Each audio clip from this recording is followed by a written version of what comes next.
will be the person who is the change agent. B will be the person who's doing the reframing. C will be meta commenting to A, helping A go through the process. If you notice something, now you're getting in rapport with each other. You're having the ability to do a little anchoring if you feel that you'd like to do that. You're truly using this person's senses, sensing what it is in the way this person's using their senses, being in rapport with them, using predicates and things. Is the tape on? Yes, it is. Okay, so basically this exercise that you're going to be doing is separating the intention from the behaviour.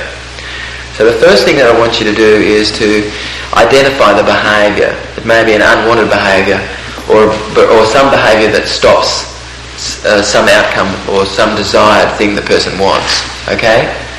Identify the behaviour, the desired thing they want? Yeah, identify the unwanted behaviour that the person wants to reframe. In other words, let's just say that Penny goes home, right, and she's really wanting to be in a good relationship with her brother or her husband or someone, right? And she's thought about really being playful and everything, okay? And she's thought about where possibly that she'll be meeting this person, okay? And all of a sudden she realises that this place, it's very messy. And she's the kind of person, very orderly person. You know, you should see her desk, everything's kind of neat and organised and everything, right? You know, because her mother and she's really grown up this way quite incredibly. Whereas this other person, it's possible, you know, is very much more laid back, intensely laid back, right, this person. Things don't have to be perfect and everything is okay, right? And so now Penny walks in and sees this mess and everything, and even those that she was sensing that she was thinking she would really be playful, she forgot to realise that her experience is that whenever she goes to this place, it's very messy, and that she's a very orderly person, right, and kind of a perfectionist, right, and this other person's, you know, not so much of a perfectionist, and like a little bit more laid back about things, you know. If they had a cup of coffee yesterday, the cup could still be on the desk and stuff like this, right? So now the unwanted behaviour possibly would be that Penny would see this stuff and just like go, God, what a mess is here, right? And then this person feels like about yay big, only about a quarter of an inch, you know, after Penny has like been there, feeling, oh God, you know, I'm a bit of a slob, and Penny really doesn't like this, or, you know, or there's something there that becomes something which is like not something about being playful. So now that might be something that Penny might like to reframe if she feels like, well, hell, I can walk into this room and it can be messy, and who gives a SH1T if it's a messy or not, you know? You know. Okay, so now you're identifying the unwanted behaviour first. You're identifying a behaviour that wanting to change. So the unwanted behaviour might be smoking, it might be anything, okay? And okay, so now you're wanting to contact the part in the person that generates this behaviour. So Penny would want to be contacting that part in her that just gets into this like rage when she sees a mess, like coffee cup hasn't been cleaned, you know, there's a backlog for at least a week of coffee cups on the table and stuff like this, right? Okay, so now Penny's deciding, hell, I'm going to just be feeling much more at ease about this stuff that's going on, or I'm sensing I'm going to figure out a way to kind of be insightful. Possibly I can move this person toward being a little bit more hygienic, you know, with their coffee cups. Maybe they'll clean, you know, the backlog, you know, that's at least 4 days old, and then just, you know, leave only a day old cup on the table or something. But anyway, okay, the main thing here is that you're wanting to contact the part that flies into a rage, that kind of wants things to be orderly, or you want to contact the part that actually is the smoking part, okay? Because it knows about smoking, it knows about the rage, okay? It's knowing totally what's going on about that. So you're wanting to contact that part. So you'll ask the person to, okay, now what I'd like you to do is to get in touch with that part of you that generates this behaviour, that generates this the smoking, if it's smoking. I'll use smoking as the example for the rest of the exercise here. And you'll ask the person to nod their head or to do something with the body movement so that you're going out of the auditory self. Okay, so that's the reason why you'll want to do this. So the person can go out of auditory. You know why? Because the person's going much more into their right hemisphere, connecting with internal milieu. Because you definitely want to sort things out inside this person. What's going on inside is what's creating the behaviour. Okay? So the person contacts a part that smokes. Okay. And the person nods their head when they're contacting that part. Okay. Now, the next thing that you're wanting to do is to separate what the intention is from the behaviour. So then I would ask the person, well, what is it that smoking, gives you? What is it that you benefit? And the person says, oh boy, well, I tell you, I feel really relaxed when I smoke. So that's one. That's the behaviour. Yes, that's the intention. That's the intention. Smoking is the behaviour. Relaxed. Smoking is the behaviour. Okay. The intention is that the person feels pretty relaxed, take 5 minutes out, to be able to focus in on the breathing, really truly relaxing. That'll relax anybody. Okay? So another intention may be, well, when I smoke, it enables me to kind of sit down and kind of be with someone for 5 minutes. Another thing might be that it's social. There might be some social component to it with other people. Okay, so there's 3 intentions that are there. That's in the behaviour, and so you've separated the intention now from the behaviour. So as you can anchor those intentions if you like, okay, somewhere. Okay, so you've got the intention somewhere. And then what you want to do is you want to find 3 ways to satisfy those intentions. So the person says, well, I really relax when I smoke. And so then you'll ask the person to find 3 ways to relax. So and you can help the person. Maybe sometimes the person needs to be creative. You need to access a creative part. Maybe the person needs to use their imagination. Maybe the person needs to use role model, somebody else who relaxes that is smoke free. Mostly the person's lengthening their inspiration when they smoke.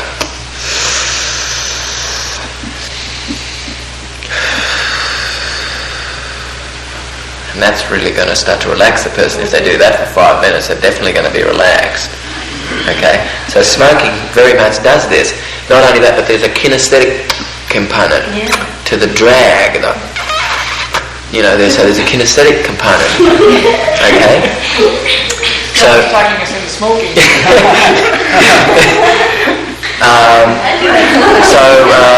So you were going to want to find at least 3 ways. And that these 3 ways absolutely are even more powerful, right, than smoking, Okay. So then you want to have the originally identified part in the person that generates the smoking, accept the parts, so that you'll ask this person, is a part of you that's the piece that in the past has been the smoking component. See, now start to use past verb tense. Okay, sorting my client experience through using verb tense to sort stuff into the past. And is this part of you in the past, would this part be accepting of these new ways of being able to satisfy the intention that smoking in the past has given you? And the person says no. Well, then that's information. You really ask the person truly, finally, and that you work with the person until finally, they're saying yes. This part has accepted. The part basically is a part of me that possibly wanted to relax, possibly enjoy the social component with friends, and also possibly this was a moment, in fact, that enabled me to be able to sit down and talk with somebody. It may have also been like something I did after I ate or something, so it would be important that you're able to separate out the intention there, whatever the intentions are, and that you're making sure the person's going through in their mind ecologically. Is this ecological? So as you take the person into the future, and now you're at home, and you're sensing a moment in the past when you ordinarily would have in the past had a cigarette, and now, thump, the person senses, are these three other ways that I've found to satisfy the intention? Are they three things that will work in this mode? So, will the part in the person accept these other behaviours to satisfy the intention? So you'll do an ecological check, okay, and then you'll future pace, okay. So in future pacing, you're taking the person into contexts. Sometimes it may be a party, social context. Sometimes it may be, that they get home and they're with their wife, or they're with their husband, or they're with a friend that ordinarily, smokes. You take them into the future context and see if, in fact, they're wiring in the new behaviour. Okay? All right. So now on page 69, of the practitioner's manual, there's an outline that you can follow as you do this with a friend at home, or you're now breaking up into pairs here and doing into threes, and you're doing this now. Okay. So let's. Is that on now? Yeah. Okay. Ready? Richard asked me about that prayer that we said last night during the sweat lodge, and he really enjoyed it because it was non-denominational, and asked if I would go over it again so he could write it down. So if you'd like to write this down.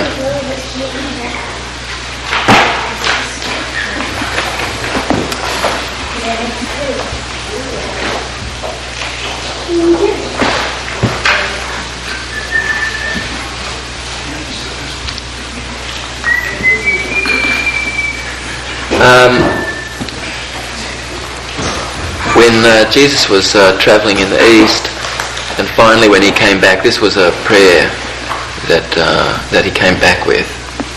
I dare say it probably has something Vedic about it, possibly. Anyway, here it is. Ready? Mm-hmm. I give myself strength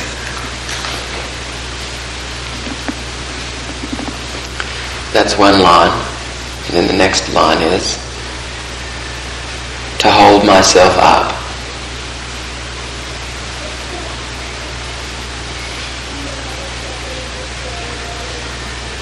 The next line is in the light that surrounds me.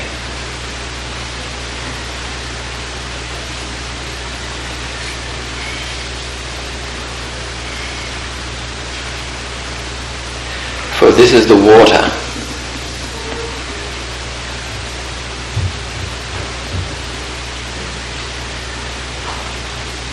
of the spring of life.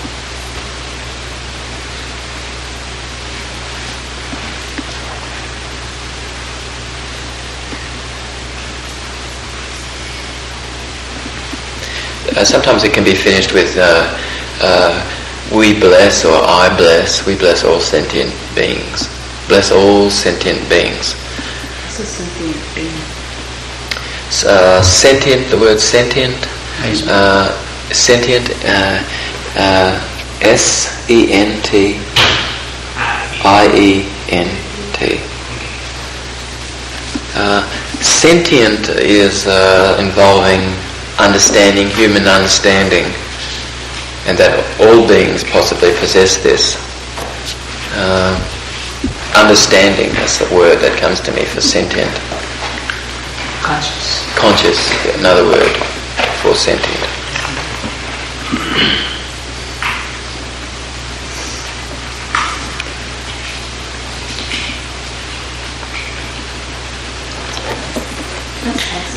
What about that other thing I asked you about, Dave? I think folks might enjoy that too, but as we walk on the earth. Yes, last night we came to a sense that the way that we are walking on the earth and what we do, that we are sensing and mindful that what we are doing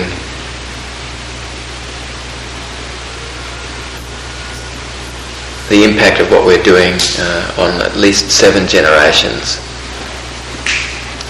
of children, of our children. So that everything that we do, let's make this world safe. that you are thinking of at least 7 generations coming through you in the acts and things that you're doing.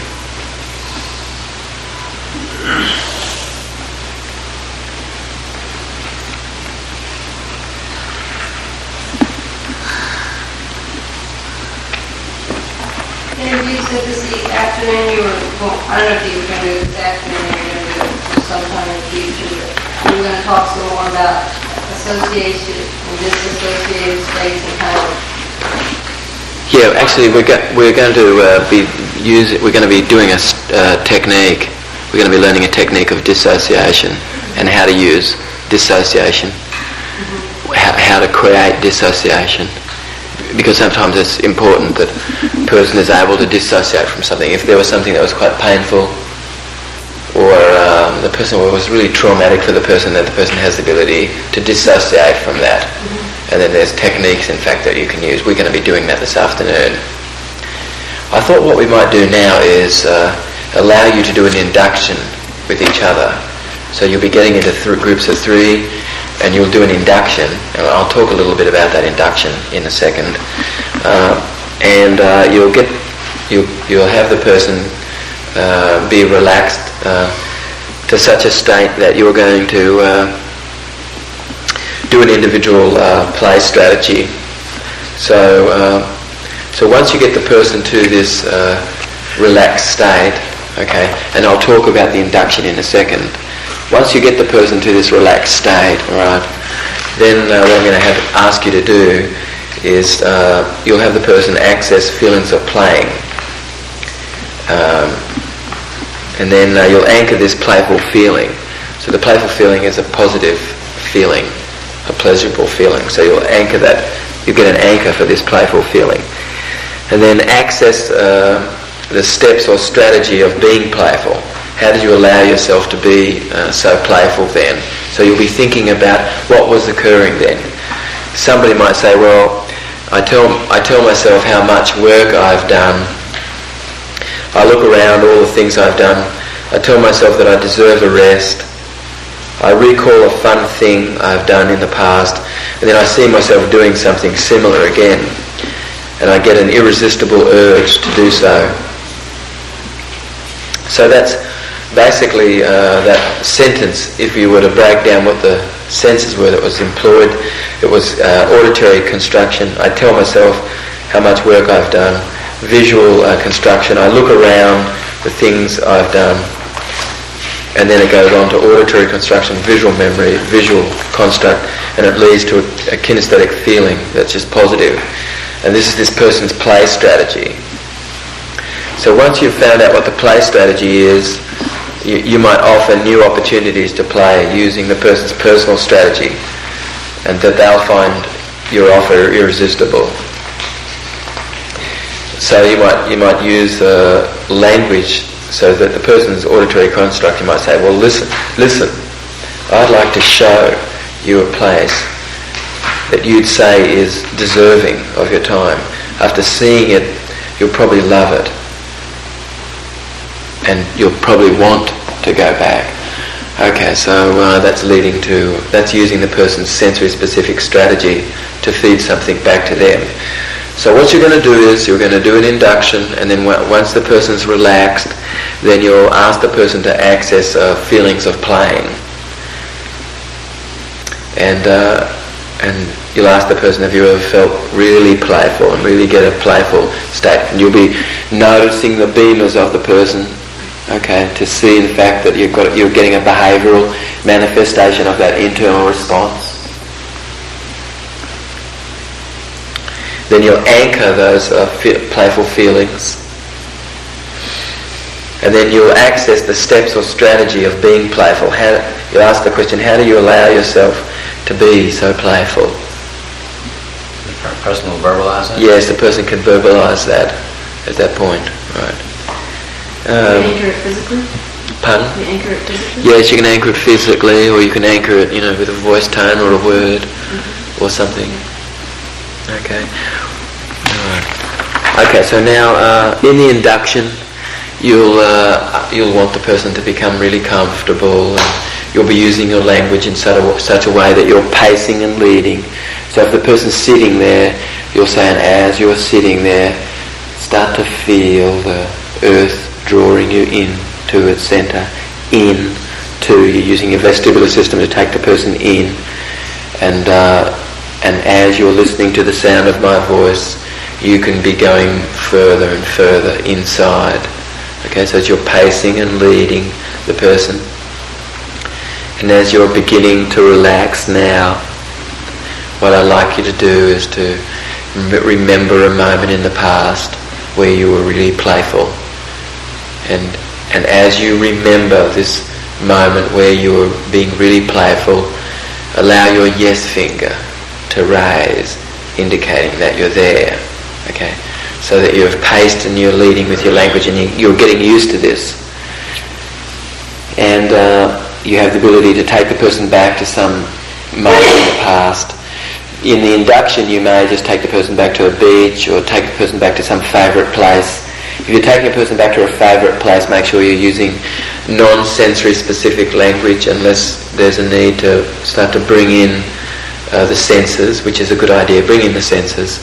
Make sure that it's non-specific. So if I said, and you're listening to some of the people that are there, there might not be many people there at all, right?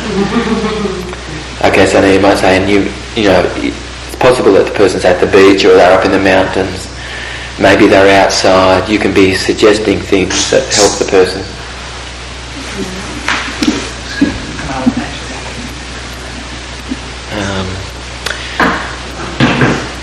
And you'll be using your voice tone to slow things down a little bit, and there'll be fewer volume of shifts. And between the volume of shifts in the voice, there'll be a little more space, like this. This creates a greater degree of monotone somewhat inside, and allows the person to slowly be slipping inside. So you're using words like this, slipping inside. Notice the feelings that you have under your feet, and notice the feelings that you have as you're sitting there, or notice the feelings that you have underneath your legs or your buttocks or something like that. So you're actually taking the person more and more inside. And or you may use a leverage induction. You may ask the person to, when they're visualising something, to lift a finger indicating that they're visualising something, and to hold that finger up while they're visualising something. And whilst they're holding that finger up, come and lift up their left hand. And then ask them to relax only as fast or as slow as you're relaxing. Allow your hand to drift ever so gently down. At what point do you do that? Toward. At any point you're feeling that you can, you're aiding in the process of helping the person relax. This would be early on. Yes, right. So taking the person out of what their primary representational system is, if you're knowing that. Okay. And finally, when the person's relaxed, you've done a bit of an induction, then go through this individual play strategy. And you'll find the individual play strategy on page 73 in the Practitioner's Manual. Okay? So make sure you're using your vestibular system for the person to go back to some moment in the past, and remember again some feelings of playfulness. And you may find yourself, maybe you're walking around in this moment, maybe there's some sounds where you are, maybe you have the ability to see some things. Okay. Alright. So then after you... Once you've done the induction, then guide the person through and find out what their individual play strategy is. I'll listen to the predicates primarily. Yes, have the person pick a moment in the past when they've been playful, anchor that, okay, and then find out how the person does that. Once you've found out how the person does that, okay, the person you can determine whether that's an excellent strategy or not. Then you can offer new opportunities for the person playing to use a strategy that's something that you can work with the person on. And you use the same strategy? Well, you can use the same strategy, all right, in new play settings where the person would enjoy having a playful component. You can use that strategy. You can look at this. You can sense the strategy and decide, is that elegant? Are the pieces that are there important pieces? Or is it something that's a little more complex? Can it be more elegant? If it's more elegant, then the person probably can access this, in many situations.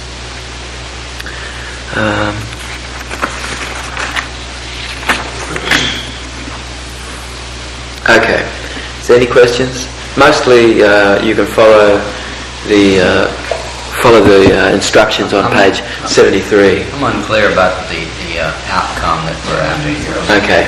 Is it to just practice inductions? Yes, that's one.